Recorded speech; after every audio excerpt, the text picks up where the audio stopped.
तो माता सीता के हरण के बाद हनुमान जी पहली बार लंका पहुंचते हैं, जहां उन्होंने देखा कि पूरी लंका में रावण का नाम लिया जा रहा है।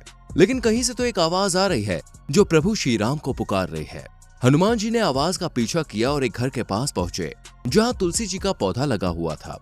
हनुमान जी समझ गए कि ये किसी भले इंसान का घर है। कहते हैं कि ये आवाज विभीषण की थी। विभीषण रावण का छोटा भाई, जिन्होंने रावण की जगह राम जी का साथ दिया। आजकल लोग विभीषण को लेकर बटे हुए हैं। कोई उन्हें देशभक्त बताता है तो कोई उन्हें देशद्रोही। क्या आपको भी लगता है कि विभीषण देशद्रोही था? क्या आपको भी लगता है कि विभीषण ने राम जी का साथ देकर गलत किया? क्या आप भी यही सोचते हैं कि विभीषण को अपने भाई रावण का साथ देना चाहिए था? रामायण में विभीषण मुख्य पात्र है। वो रावण का छोटा भाई था, लेकिन उसने भगवान श्री राम का साथ दिया। आखिर में जब भगवान राम और रावण के बीच में युद्ध हुआ तो राम जी रावण को मार नहीं पा रहे थे। तब विभीषण उनके पास आया और उनसे कहा कि प्रभु, इसकी नाभि पर वार कीजिए। और इस तरह से दोस्तों रावण का वध हुआ। और यही रीजन है कि जिसके चलते आजकल लोग विभीषण को घर का भेदी लंका ढाई वाली कहावत में उतारते हैं। विभीषण देशभक्त था या देशद्रोही, ये समझने से पहले दोस्तों हमें उनके बारे में थोड़ी जानकारी ले लेनी चाहिए। वाल्मीकि रामायण के अनुसार ब्रह्मा जी के एक मानस पुत्र थे जिनका नाम था महर्षि पुलस्त्य। महर्षि पुलस्त्य गुणी और सत्य पर चलने वाले थे।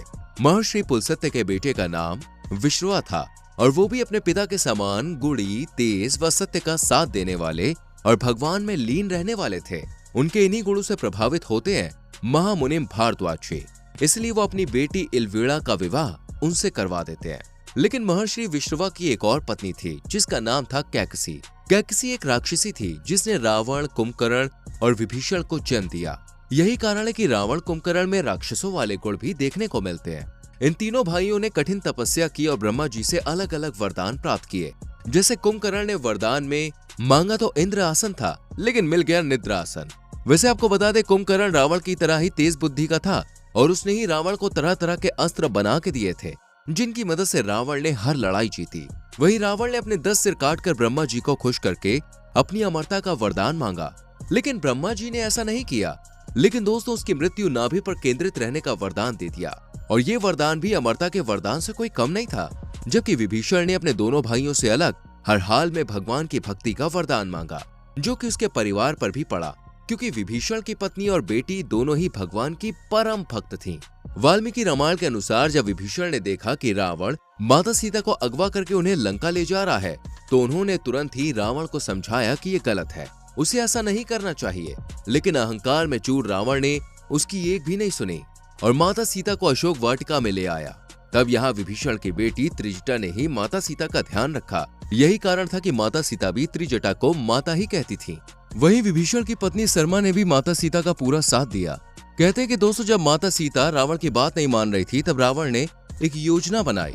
वो अपनी माया से श्री राम का कटा हुआ सिर माता सीता को दिखाएगा और उनसे अपनी बात मनवा लेगा। लेकिन रावण की इस योजना पर विभीषण की पत्नी सरमा ने पानी फेर दिया, क्योंकि उसने माता सीता को पहले ही रावण के इस छल के बारे में बता दिया था। इसलिए जब हनुमान जी माता सीता की खोज में पहली बार लंका में पहुंचे तो उन्होंने खूब उथल पुथल मचाई और रावण को लगा कि विभीषण ने हनुमान जी की मदद की है, इसलिए उसने रावण को घर से बाहर निकाल दिया और विभीषण भगवान श्री राम की शरण में चले गए। और रावण का दोस्तों हर सच उन्होंने प्रभु श्री राम को बता दिया। साथ ही रावण का वध करने में श्री राम जी की मदद भी की। आजकल लोगों का ऐसा कहना है कि अगर विभीषण राम जी की मदद नहीं करता तो रावण का वध श्री राम नहीं कर पाते। लेकिन शायद लोग ये बात भूल गए हैं कि बुराई चाहे कितनी भी बलशाली क्यों ना हो, एक न एक दिन अच्छाई उसका अंत कर ही देती है।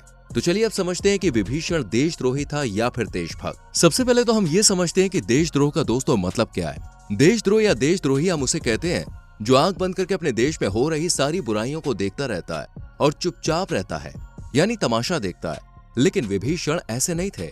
उन्होंने लंका में हो रहे गलत काम के खिलाफ आवाज उठाई। वो बिल्कुल भी चुप नहीं रहे, बल्कि जब रावण भी कुछ गलत करता था तो विभीषण उसे समझाते कि भाई देखो ये गलत है, इसे मत करो। इससे साफ होता है कि विभीषण चाहते थे कि रावण बदल जाए ताकि उसके प्राण सही सलामत बने रहे, जिससे उस पर कोई भी खतरा ना आए।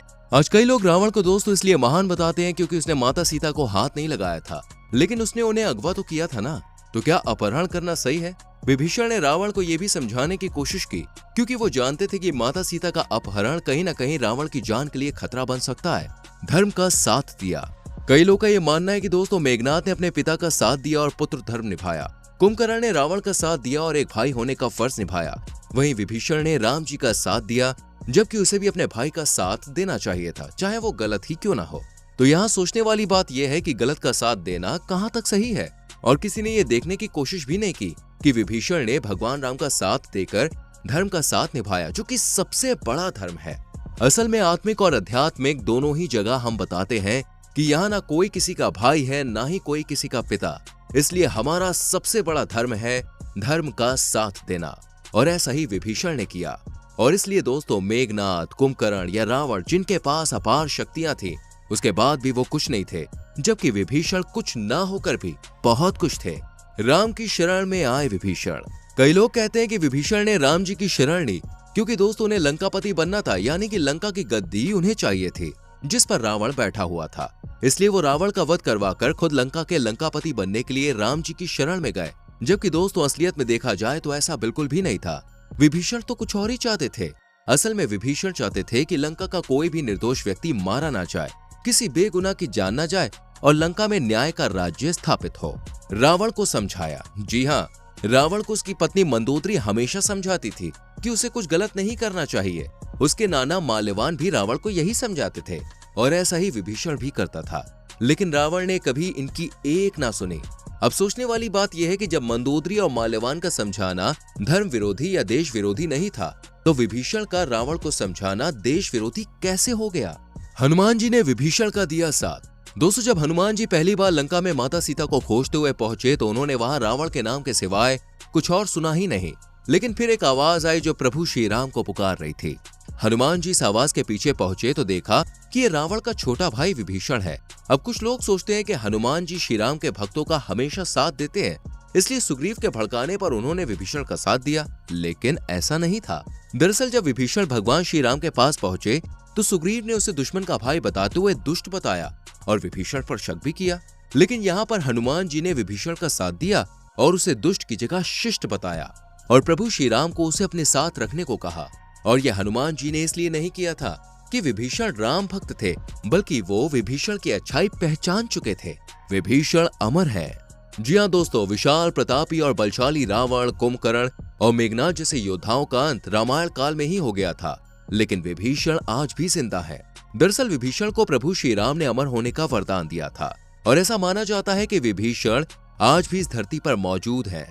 वो जंगलों में अपना जीवन काट रहे हैं और सदियों तक इसी दुनिया में रहेंगे। और विभीषण ने लंका का राजा बनने के लिए भगवान राम का साथ नहीं दिया था, बल्कि वो तो लंका को एक अच्छे और सच्चे राज्य के रूप में देखना चाहते थे। इसीलिए उन्होंने भगवान श्री राम का साथ दिया।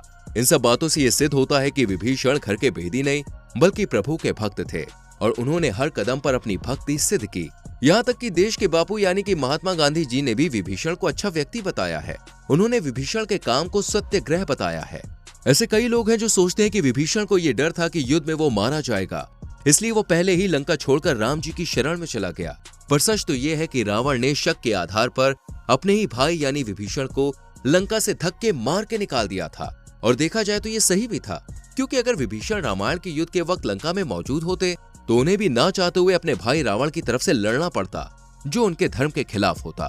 खैर देखा जाए तो दोस्तों, रामायण में विभीषण ही वो पात्र है जो हमें सिखाता है कि घर परिवार या फिर देश में गलत व्यक्ति के खिलाफ आवाज उठानी चाहिए, न कि उसे आंख और कान बंद करके देखते रहे। क्योंकि गलत का साथ देने से गलत करने वाले के हौसले जो है वो बढ़ते हैं और उसके खिलाफ आवाज उठाने से बुराई खत्म होती है। खैर आपका विभीषण के बारे में क्या ख्याल है कमेंट सेक्शन में लिखिएगा। विभीषण सच्चे देशभक्त या फिर देशद्रोही? जो भी लगता है बताना जरूर। वीडियो को लाइक और शेयर भी करना। आने वाली वीडियोस को देखने के लिए चैनल को सब्सक्राइब करके बेल आइकन प्रेस करें, जिससे आने वाली वीडियोस आपसे मिस ना हो। मिलते हैं अगली वीडियो में। Till then bye bye, take care.